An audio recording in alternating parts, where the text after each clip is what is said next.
మన వాళ్ళందరూ ఆగండి 5 నిమిషాలు బయట పలకరించి వస్తుంది ఇబ్బంది పెట్టి మంది నెట్టుకోకండి ఈ గ్రామస్తులు మన వాళ్ళు ఇక్కడ ఆగండి పలకరించి అక్కడ ఇబ్బంది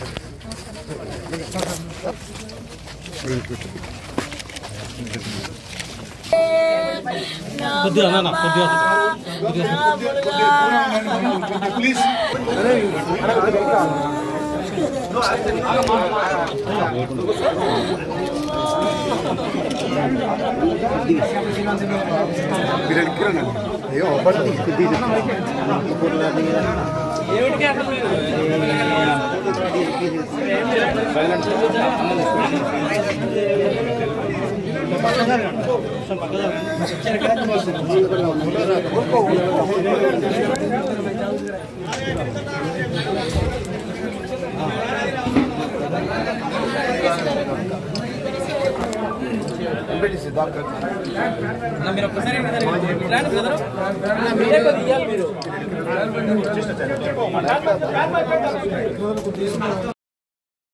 ఇవాళ కోదాడ నియోజకవర్గంలో బర్కచెర్ల గ్రామంలో ఉన్నాం.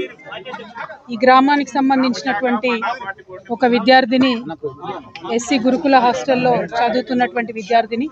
మరి అంతకన్నా ముందే ఒక వారం రోజుల క్రితం వాళ్ళ క్లాస్మేటు, వాళ్ళ క్లోజ్ ఫ్రెండ్, ఇంకొక పాప సూసైడ్ చేసుకుంటే మరి ఆ సూసైడ్తోని మనస్తాపం చెందినటువంటి ఆ బిడ్డ ఇక్కడ ఇంటికి వచ్చిన తర్వాత కొద్దిగా స్థిమితపడ్డది. కానీ మళ్ళీ వెంటనే అధికారులు ఎగ్జామ్స్ ఉన్నాయి, మళ్ళీ మీరు రావాలి స్కూల్కి అనగానే మనాది పెట్టుకున్నటువంటి ఆ పాప మరి ఇక్కడ ఇంటి దగ్గరే సూసైడ్ చేసుకొని చనిపోవడం జరిగింది. చాలా బాధాకరం. ఇటువంటి సంఘటనే గత 2 వారాల క్రితం భువనగిరిలో బీసీ హాస్టల్లో 2 ఆడపిల్లలు సూసైడ్ చేసుకోవడం చనిపోవడం జరిగింది. మరి వాళ్ళ ఇమాంపేటకు సంబంధించినటువంటి ఎస్సీ గురుకుల హాస్టల్లో మరొక 2 ఆడపిల్లలు ఇలా చనిపోవడం అన్నది నిజంగా బాధాకరం. ప్రభుత్వాన్ని చేతులు జోడించి విజ్ఞప్తి చేస్తూ ఉన్నాం, కొంచెం రివ్యూ చేయండి ఏం జరుగుతుంది. 10th క్లాస్ పిల్లలు మరి ముఖ్యంగా ఎగ్జామ్స్ టెన్షన్లో ఉన్నారా, ఎందుకు ఇట్లా జరుగుతుందనే విషయాన్ని దయచేసి ఆలోచన చేయండి. లక్షలాది మంది పిల్లల్ని గురుకులాలు పెట్టి మనం ఇలా గురుకులాల్లోకి తీసుకొచ్చినాం. మరి ఇట్లాంటి సంఘటనలు వరుసగా జరుగుతూ ఉంటే మరీ ముఖ్యంగా ఆడపిల్లలు చాలా సెన్సిటివ్గా ఉంటారు కాబట్టి వారు ప్రాణాలు తీసుకునే స్థాయికి వారిని మనం ఎందుకు ప్రెషర్ చేస్తూ ఉన్నాం. మరి గురుకులాల్లో ఏదైనా సిలబస్ బాగాలేదా, లేకపోతే కౌన్సిలర్స్ సంఖ్య తక్కువ ఉందా, లేకపోతే ఇంకేమైనా సౌకర్యాల వల్ల ఇబ్బంది ఉందా, ఇంకేదైనా రకమైన ఒత్తిడి ఉందా. దయచేసి ప్రభుత్వం ఇప్పుడు విద్యాశాఖకు సంబంధించి ప్రస్తుతం మంత్రివర్యులు లేరు కాబట్టి గౌరవ ముఖ్యమంత్రి వర్యులు ఒక్కసారి రివ్యూ చేసుకుంటే బాగుంటుందేమో. ఆడపిల్లల అంశం సెన్సిటివ్ అంశం, పైగా ఇప్పుడు ఎగ్జామ్స్ వచ్చేటటువంటి టైం కాబట్టి అన్ని సోషల్ వెల్ఫేర్ హాస్టల్స్ కూడా ఒక్కసారి రివ్యూ చేసుకొని కౌన్సిలర్స్ని పటిష్టంగా పెట్టి పరీక్షల్లో అత్యధిక ఉత్తీర్ణత శాతం సాధించే విధంగా, విద్యార్థుల మీద ఉన్న మానసిక ఒత్తిడిని తొలగించే విధంగా ఉండాలని చెప్పి కోరుతా ఉన్నాను.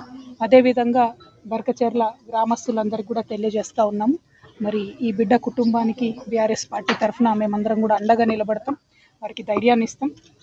అనాథగా మిగిలిపోయినటువంటి వారి తల్లిగారికి మేమందరం కూడా మనస్ఫూర్తిగా అండగా ఉంటామని తెలియజేస్తూ, వారి కుటుంబానికి బర్కచెర్ల గ్రామస్తులందరికీ కూడా తీవ్ర సంతాపాన్ని తెలియజేస్తూ మరొకసారి ప్రభుత్వాన్ని రిక్వెస్ట్ చేస్తూ ఉన్నాం. ఇది డిమాండ్ కాదు, పరీక్షల సమయం, పిల్లలందరూ కూడా ఒత్తిడిలో ఉండేటటువంటి సమయం.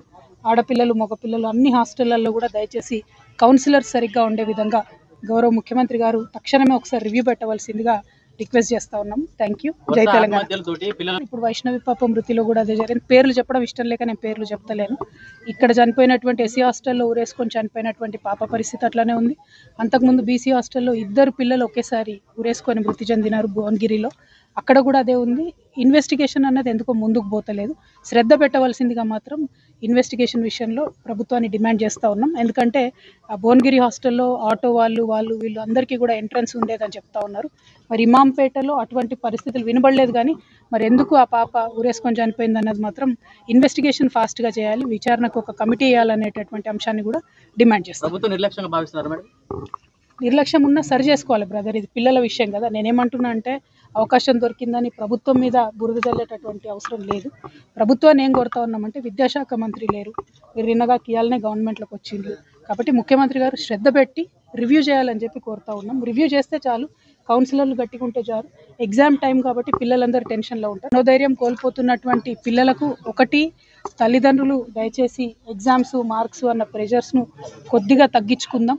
రెండవది, ప్రభుత్వం వైపు నుండి ప్రతి హాస్టల్లో కూడా కౌన్సిలర్స్ ఉండేటట్టు, టీచర్లు ఫ్రెండ్లీగా ఉండేటట్టు ఒక్కసారి ప్రభుత్వం నుంచి రివ్యూ చేసుకోగలిగితే సరిపోతుంది. మరీ ముఖ్యంగా పరీక్ష సమయం కాబట్టి టైంకి ఫుడ్ అందుతుందా, క్వాలిటీ ఫుడ్ అందుతుందా, ఇవన్నీ కూడా ముఖ్యమైనటువంటి అంశాలు కాబట్టి మరి ఇప్పుడు విద్యాశాఖకు మంత్రివర్యులు లేరు కాబట్టి డైరెక్ట్గా ముఖ్యమంత్రి గారి కిందనే ఉంది కాబట్టి గౌరవనీయులు రేవంత్ రెడ్డి గారిని మేము ఆడపిల్లల తరఫున చేతులు జోడించి విజ్ఞప్తి చేస్తూ ఉన్నాం. ఒక్కసారి డిపార్ట్మెంట్ని మీరు రివ్యూ చేయండి. రివ్యూ చేసి పిల్లల ప్రాణాలు కాపాడండి. ఎందుకంటే పరీక్షలు తొందరలో వస్తాయి. మార్చ్, ఏప్రిల్, మే అన్నీ కూడా రకరకాల పరీక్షలు ఉంటాయి కాబట్టి గురుకుల హాస్టల్లో ఉన్నటువంటి పిల్లల మీద ప్రత్యేక శ్రద్ధ పెట్టవలసిందిగా కోరుతా ఉన్నాం.